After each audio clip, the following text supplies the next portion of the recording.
Hey everyone, Trina here, back with a mixed media tutorial for you today. We're going to be working on inkjet image transfers. So you're going to need some hand sanitizer. This is the Kroger brand. I don't recommend Purell. It has not worked for me. We need a brayer, we need a foam brush, and we need either a bone folder or the back of a wooden spoon. We also need our inkjet transfer that we printed on.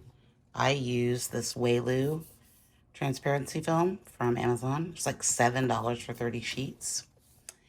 And we also need a sheet of 100% cotton rag paper. I like the Arches hot press paper. It's really absorbent and it really works well for this technique. So let's get started. First thing we're going to do is put down a little bit of hand sanitizer. Mine is a little empty, so we're just going to pour it out. You're going to want to saturate this paper and use probably more than you think you're going to want to use. And you're going to want to really brush it in. This is where I see a lot of people failing with this technique, is that they're not using enough sanitizer. It really needs a lot. So make sure that you get in there and really brush it. This part we want to brush in as much as we possibly can. All of it. Okay. You can see that we've got a little bit of sheen there. I'm going to flip it over. I'm going to do the other side. This is just going to ensure that the paper is completely saturated and that we're going to get all of the fibers in the paper are going to be saturated with hand sanitizer, and that's going to allow it to suck up that ink from our transparency really easily. Again, make sure that you are brushing and go back and forth until the paper is saturated. Okay, and you don't want it to dry too much. We're going to flip it back over, do one more coat.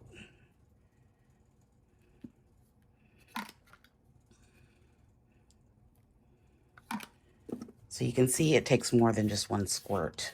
It just doesn't, you gotta really get in there with it. This layer we want to be a little wetter. I feel like I want a little bit more on there. You want to make sure that this is really wet, but you don't see how this is kind of slippery. You don't want it that wet. I know it's confusing. It's like wet, not too dry. Because if it's too wet, then the ink is just going to run from the transparency. So you kind of want to get it to that point where there's no standing sanitizer, like pooling up. So this is what we've got, which is a very saturated piece of paper. You want to immediately lay your transparency down, and you're going to rub it from the middle to the outside. You can see down here at the bottom, I don't think I have enough sanitizer. So I'm going to come back in. Maybe you skip it a little bit more through there. Okay. Then we're going to take our brayer. I'm just going to brayer it down. You want to apply good pressure here. Just to make sure you're really getting in there, getting it all saturated. You want to work a little quickly. I'm going to take my bone folder and just go back in.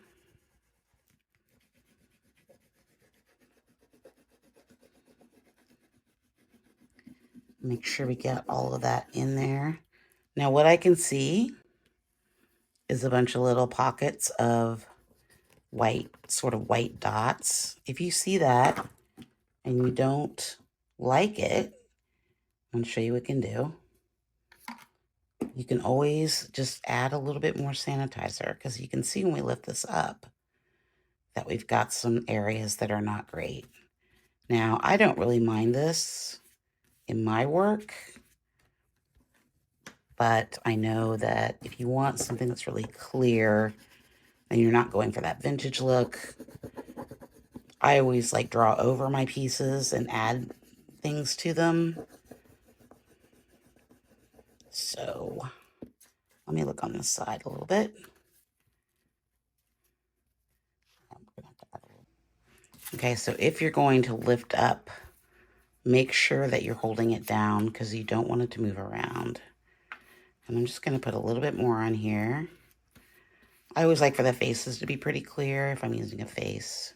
And then we just start rubbing again. And you can see now that most of those little dots are gone. I may have even gotten too much. You can see some of the hand sanitizer or the ink coming off the side. That's okay. That happens. So yeah, there's a fine line here between oversaturating, and what you just want to do is make sure that you get everything that you want to transfer. So if you're going for that vintage look, it's a little easier. One last push here with the brayer. Okay, you don't have to let this dry. Let's pull it up and see what we get. Okay, that's a pretty nice transfer. You can see the little white areas where we didn't quite transfer, but that's going to happen. It's not meant to be an exact carbon copy. It's meant to be a transfer. So then you work on it, you add layers to it, you draw over it. And that's how you do an image transfer with an inkjet print. Like and follow for more, and I'll see you in the next tutorial. Thanks so much. Bye.